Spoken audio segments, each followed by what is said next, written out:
कैलाश मानसरोवर यात्रा फिर से शुरू की।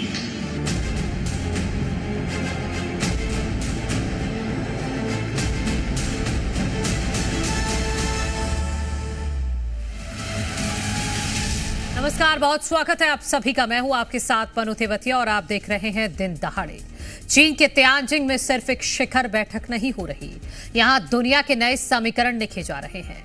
एससीओ समिट, जहां 10 स्थायी सदस्य देश और कई आमंत्रित राष्ट्र मौजूद हैं और इसके फैसले पर पूरी दुनिया की राजनीति और अर्थव्यवस्था पर असर डाल सकते हैं।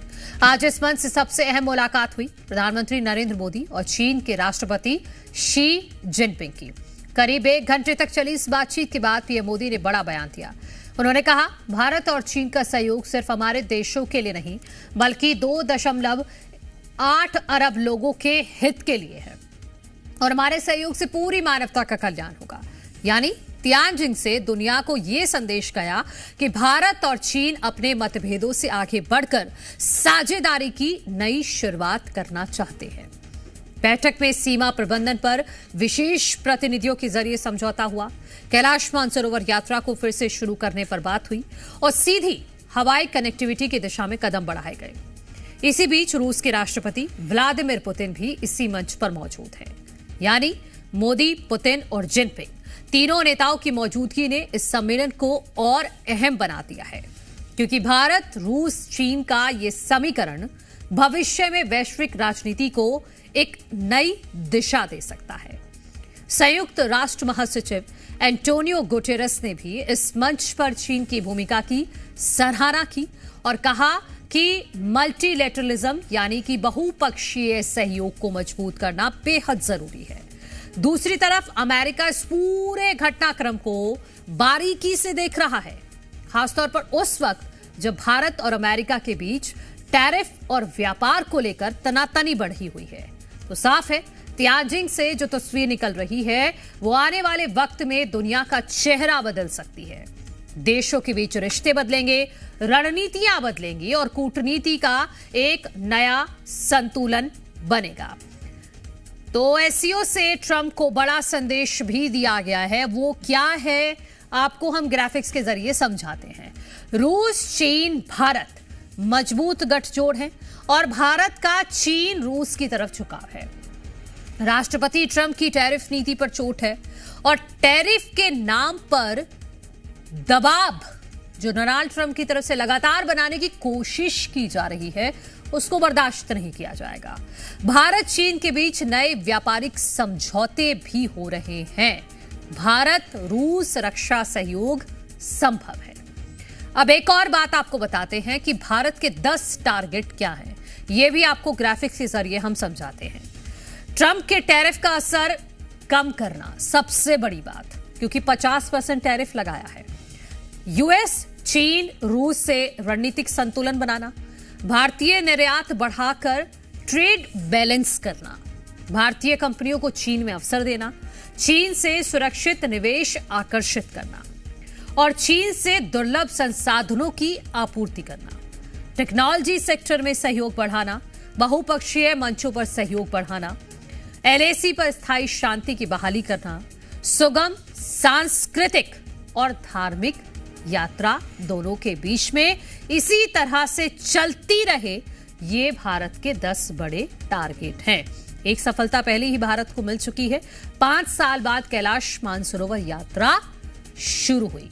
अब चीन के 10 बड़े टारगेट क्या हैं इस मुलाकात के पीछे, वो भी आपको समझा देते हैं। यूएस को बराबरी की टक्कर देना, क्योंकि अमेरिका क्या कर रहा है, अमेरिका रूस, चीन, ईरान, भारत चारों को अलग थलग करने की कोशिश कर रहा है। भारत को यूएस खेमे से अपने पास लाना, सीमा पर स्थिरता से खर्चे घटाना, भारतीय बाजार का लाभ उठाना। भारत सबसे बड़ा बाजार है।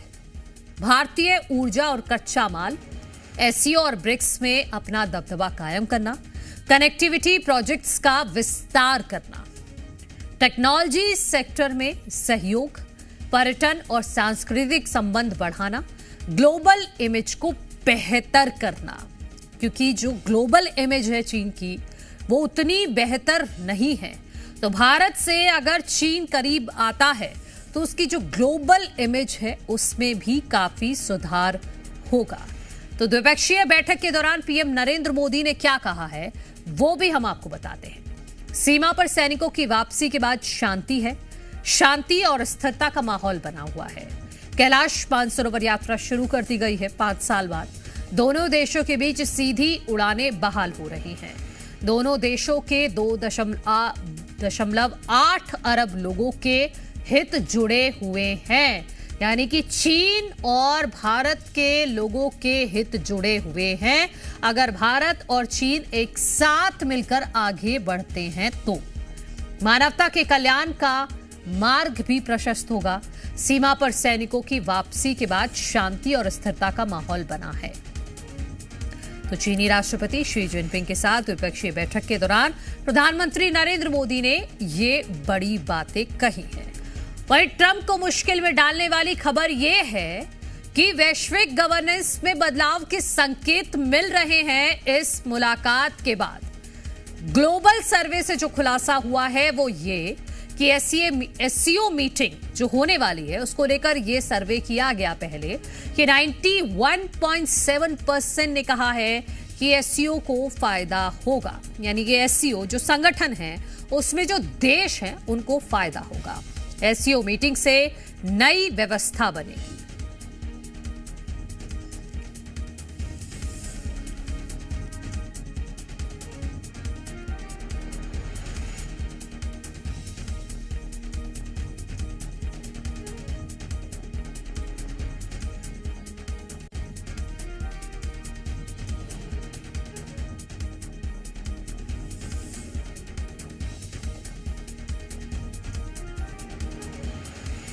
समिट पर पुतिन का जो बयान आया है उसके बारे में भी आपको जानकारी देते हैं। पुतिन ये कह रहे हैं वो हम आपको आगे बताएंगे, लेकिन इसी बीच चीन से पीएम मोदी का बहुत बड़ा बयान। हमारे सहयोग से 2.8 अरब लोगों का हित, हमारे सहयोग से पूरी मानवता का कल्याण होगा, ये साफ कर दिया है प्रधानमंत्री नरेंद्र मोदी ने कि अगर चीन और भारत मिलकर आगे बढ़ते हैं अपने पुराने गिले शिकवे को भूलकर, तो दोनों का ही फायदा है। 2.8 अरब पॉपुलेशन है भारत की और चीन की।